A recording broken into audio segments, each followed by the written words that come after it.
Konnichiwa! Olá, pessoal! Isso aí foi o nosso querido Renan, que está aí atrás das câmeras, que me ensinou. Konnichiwa seria o olá, boa tarde. Ele disse, queridos amigos japoneses, se ele estiver errado, a culpa é dele. Mas a ideia foi criar todo um clima para falar do Japão, ok? Tema da nossa aula é o Japão. Japão que tem uma história de formação de sociedade, de economia, de seu espaço geográfico extremamente interessante. É uma história de construção e de reconstrução, né? Com superação de dificuldades e talvez a maior dificuldade que o Japão tenha superado ao longo de sua história, ou tenha procurado superar, tenha sido as dificuldades apresentadas pela limitação física. Por quê? Você sabe que o Japão, ele é formado ali por um arquipélago, né? Onde você tem uma ilha maior, que fica sobre uma área de encontro de placas tectônicas, o que significa que é um território, extremamente instável.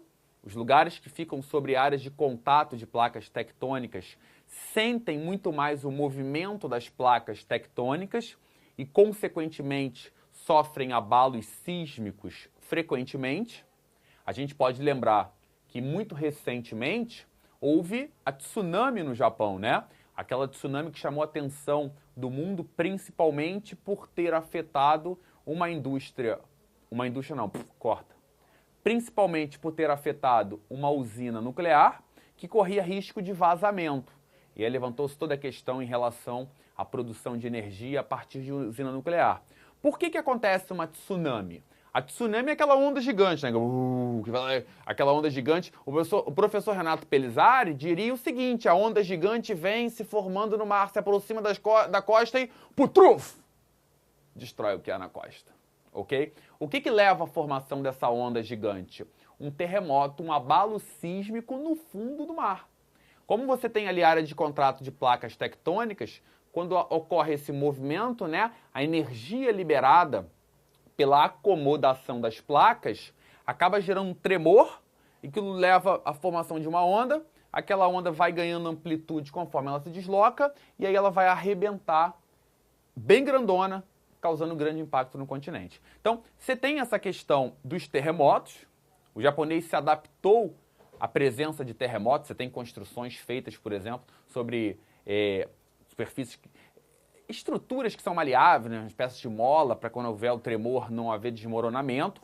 Agora, a questão de também estar sobre a área de encontro de placas tectônicas leva, a um território que já é pequeno e se torna menor ainda em função da presença de relevo de maior altitude.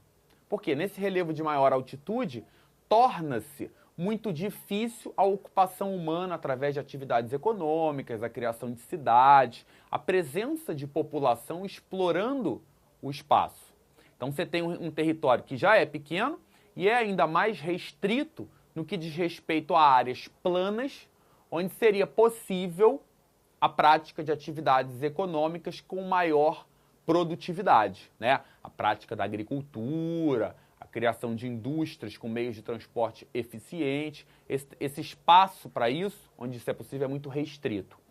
E também a segunda coisa seria que esse território de formação muito recente e instável, ele acaba sendo muito pobre na presença de recursos minerais essenciais para a indústria moderna. Você sabe, por exemplo, que o petróleo e o carvão mineral são encontrados em áreas de bacia sedimentar, que grande parte dos recursos minerais, como o minério de ferro, que são importantes para a indústria moderna, eles são encontrados em áreas de escudos cristalinos.